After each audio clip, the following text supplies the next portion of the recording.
ನಮಸ್ಕಾರ ಕರುನಾಡು ಟಿವಿಗೆ ಸ್ವಾಗತ. ನಾನು ವಿನುತಾ ಎಚ್. ಇದೀಗ ಪ್ರಮುಖ ಸುದ್ದಿಗಳ ಕ್ವಿಕ್ ರೌಂಡರ್.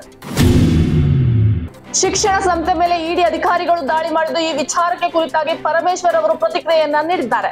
ದೆಹಲಿಯ ಜಾರಿ ನಿರ್ದೇಶನಾಲಯದ ಅಧಿಕಾರಿಗಳು ಸಿದ್ಧಾರ್ಥ ಶಿಕ್ಷಣ ಸಂಸ್ಥೆಯ ಕಾಲೇಜುಗಳಿಗೆ ಭೇಟಿ ನೀಡಿ ದಾಖಲೆಗಳ ಪರಿಶೀಲನೆಯನ್ನ ನಡೆಸ್ತಾ ಇದ್ದಾರೆ. ಏನೇ ದಾಖಲೆಗಳನ್ನ ಕೇಳಿದ್ರು ಕೊಡುವಂತೆ ಸೂಚಿಸಿದ್ದೇನೆ ಎಂದು ಡಾಕ್ಟರ್ ಜಿ ಪರಮೇಶ್ವರ್ ಅವರು ತಿಳಿಸಿದರು. ಸದಾಶಿವನಗರದ ತಮ್ಮ ನಿವಾಸದ ಬಳಿ ನಿನ್ನೆ ಸುದ್ದಿಗಾರರೊಂದಿಗೆ ಮಾತನಾಡಿದ ಅವರು, ಇಡಿ ಅವರ ಮಾಂಟೇಟ್ ಏನೆಂಬುದು ನನಗೆ ಗೊತ್ತಿಲ್ಲ. ನಿನ್ನೆ ಕಾಲೇಜುಗಳ ಅಕೌಂಟ್ಗಳನ್ನ ಕೇಳಿದ್ದಾರೆ ಎಂದರು. ಅವರು ಪರಿಚಯದವರೇ ನಮ್ಮ ಶಾಸಕರಾಗಿದ್ದಂಥವರು ಶಫಿ ಅಹಮದ್ ಸಾಹೇಬರು, ಅವರು ಮುಚ್ಚುವ ಸ್ಥಿತಿಗೆ ಬಂದಿತ್ತು. ಅದನ್ನು ನನ್ನ ಹತ್ರ ಬಂದವರು ಕೇಳಿಕೊಂಡ್ರು, ನಮಗೆ ಮುಚ್ತಾ ಇದ್ದೀವಿ, ದಯವಿಟ್ಟು ನೀವಾದರೂ ತಗೊಳ್ಳಿ ನಡೆಸಿ. ಆಯ್ತಪ್ಪ, ನಮಗೆ ಸಾಧಕ ಬಾಧಕ ನೋಡ್ಕೊಂಡು ಮಾಡ್ತೀವಿ ಅಂತೇಳಿ ನಾವು ತೊಗೊಂಡ್ವಿ, ಟೇಕನ್ ಓವರ್ ಮಾಡಿದ್ವಿ. And everything is in black and white, ಇದರಲ್ಲೇನು ಹಿಂದೆ ಮುಂದೆ ಇಲ್ಲ. ಮಲ್ಲಿಕಾರ್ಜುನ್ ಖರ್ಗೆ ಕೂಡ ರಾಹುಲ್ ಗಾಂಧಿ ಹಾಗೆ ಮಾತನಾಡ್ತಾ ಇದ್ದಾರೆ, ಪ್ರತಾಪ್ ಸಿಂಹ ಆರೋಪಿಸಿದ್ದಾರೆ. ಮಲ್ಲಿಕಾರ್ಜುನ ಖರ್ಗೆ ಇತ್ತೀಚೆಗೆ ರಾಹುಲ್ ಗಾಂಧಿ ರೀತಿಯಲ್ಲೇ ಮಾತನಾಡುತ್ತಿದ್ದಾರೆ ಎಂದು ಮಾಜಿ ಸಂಸದ ಪ್ರತಾಪ್ ಸಿಂಹ ಗುರುವಾರ ಮೈಸೂರಿನಲ್ಲಿ ವಾಗ್ದಾಳಿಯನ್ನ ನಡೆಸಿದ್ದಾರೆ. ಆಪರೇಷನ್ ಸಿಂಧೂರ್ ಬಗ್ಗೆ ಖರ್ಗೆ ಮಾತನಾಡಿದ್ದು ಬಹಳ ಹಗುರವಾಗಿದ್ದವು, ನನಗೆ ಆಶ್ಚರ್ಯ ತಂದಿದೆ ಎಂದು ಪ್ರತಾಪ್ ಸಿಂಹ ಪ್ರತಿಕ್ರಿಯೆ ನೀಡಿದ್ದಾರೆ. ನಗರದಲ್ಲಿ ಮಾಧ್ಯಮದೊಂದಿಗೆ ಮಾತನಾಡಿದ ಅವರು, ಖರ್ಗೆಯವರು ಯಾಕೆ ರಾಹುಲ್ ಗಾಂಧಿ ರೀತಿ ಮಾತನಾಡುತ್ತಿದ್ದಾರೆ ಎಂದು ನನಗೆ ತಿಳಿದಿಲ್ಲ ಎಂದಿದ್ದಾರೆ. ಖರ್ಗೆ ಸಾಹೇಬ್ರು ಯಾಕಾಗಿ ಅವ್ರ ಮಗನ್ ತರ ಮಾತಾಡಕ್ ಶುರು ಆಗ್ಬಿಟ್ಟಿದ್ದಾರೆ?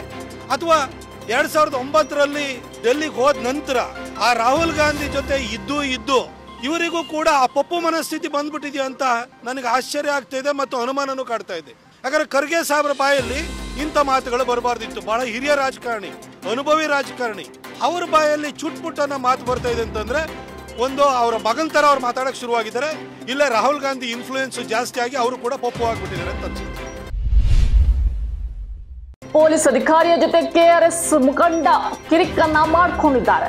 ರಾಯಚೂರು ನಗರದ ಗಂಜ್ ಜಿಲ್ಲೆಯಲ್ಲಿ ವಾಹನ ತಡೆದು ದಾಖಲೆ ಕೇಳಿದಂತಹ ಸಂಚಾರಿ ಪೊಲೀಸ್ ಜೊತೆಗೆ ಕೆಆರ್ಎಸ್ ಪಕ್ಷದ ಮುಖಂಡ ನವೀನ್ ಕಿರಿಕ್ ಮಾಡಿಕೊಂಡಿದ್ದಾರೆ. ಗುರುವಾರ ನವೀನ್ ಕಾರಿನಲ್ಲಿ ಹೋಗುತ್ತಿದ್ದಾಗ ವಾಹನ ತಡೆದು ಪೊಲೀಸರು ದಾಖಲೆಯನ್ನ ಕೇಳಿದ್ದಾರೆ.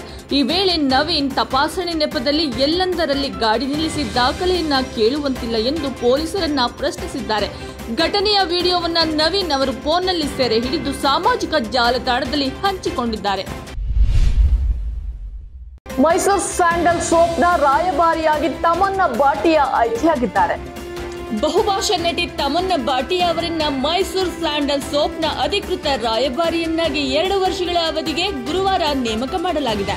ಕರ್ನಾಟಕ ಸರ್ಕಾರದ ಅಧೀನದಲ್ಲಿರುವ ಕರ್ನಾಟಕ ಸೋಪ್ಸ್ ಅಂಡ್ ಡಿಟರ್ಜೆಂಟ್ ಲಿಮಿಟೆಡ್ನಿಂದ ಈ ಪ್ರಕಟಣೆ ಹೊರಬಿದ್ದಿದೆ. ಮೈಸೂರು ಸ್ಯಾಂಡಲ್ ಮತ್ತು ಇತರ ಉತ್ಪನ್ನಗಳಿಗೆ 2 ವರ್ಷಗಳ ಅವಧಿಗೆ ನೇಮಕ ಮಾಡಲಾಗಿದೆ ಎಂದು ವಿವರಿಸಲಾಗಿದೆ.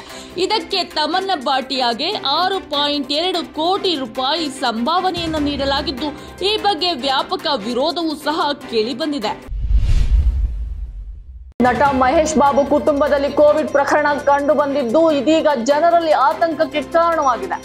ಟಾಲಿವುಡ್ ನಟ ಮಹೇಶ್ ಬಾಬು ಕುಟುಂಬದಲ್ಲೊಬ್ಬರಿಗೆ ಕೋವಿಡ್-19 ಸೋಂಕು ತಗುಲಿದೆ.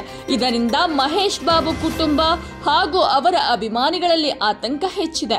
ಮಹೇಶ್ ಬಾಬು ಪತ್ನಿ ನಮ್ರತಾ ಅವರ ಸಹೋದರಿ ಶಿಲ್ಪಾರವರಿಗೆ ಕೊರೋನಾ ಅಟ್ಯಾಕ್ ಮಾಡಿದೆ ಎಂದು ಅವರು ಸೋಷಿಯಲ್ ಮೀಡಿಯಾದಲ್ಲಿ ಮಾಹಿತಿಯನ್ನ ನೀಡಿದ್ದಾರೆ. ನಟಿ ನಿಖಿತಾ ದತ್ ಅವರಿಗೂ ಕೋವಿಡ್-19 ಸೋಂಕು ತಗುಲಿರುವುದು ದೃಢಪಟ್ಟಿದೆ. ರಾಜ್ಯದಲ್ಲಿ ಸದ್ಯ 16 ಸಕ್ರಿಯ ಕೋವಿಡ್ ಪ್ರಕರಣಗಳಿವೆ. ದೇಶದಲ್ಲಿ ಕೋವಿಡ್ ಪ್ರಕರಣಗಳು ಮತ್ತೆ ಹೆಚ್ಚುತ್ತಿರುವುದು ಆತಂಕಕ್ಕೆ ಕಾರಣವಾಗಿದೆ.